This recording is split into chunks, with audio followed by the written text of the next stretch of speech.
I now call the member for Kira to give reasons why his motion should have priority over other business of the House. Well, Mr Deputy Speaker, it's a no-brainer. Every single member over this side understands the impact that BlueScope Steel closing would have potentially had on not just the Illawarra region, but the entire state and country. Earlier today, we heard a Treasurer make inference that members over this side had not fought hard enough for BlueScope. No one has fought harder than the member for Wollongong, the member for Shell Harbour and myself to keep BlueScope open. No one has fought harder than the state and federal Labor members in the Illawarra to keep BlueScope open. 6 weeks ago, Mr Deputy Speaker, 6 weeks ago, the member for Wollongong, the member for Shell Harbour, myself, the member for Maroubra in his capacity as the Shadow Treasurer, and of course our two federal members announced a 10-point plan that would have seen payroll tax deliver immediately to BlueScope. But Mr Deputy Speaker, why we need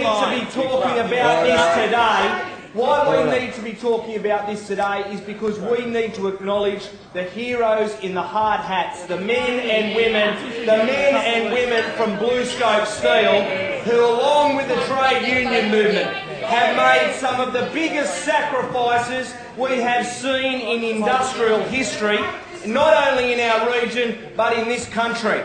The next time one of you lot over there stand up and criticise a union movement, you remember what's happened in the last week. You remember the sacrifices made by the trade union movement. You remember the sacrifices made by the men and women of the of the regional community in Illawarra. Next time you stand up in this place and you want a union bash, you remember who has made the biggest contribution to keeping BlueScope open. And not you lot who's simply deferring payroll. It's not you lot who's deferring payroll.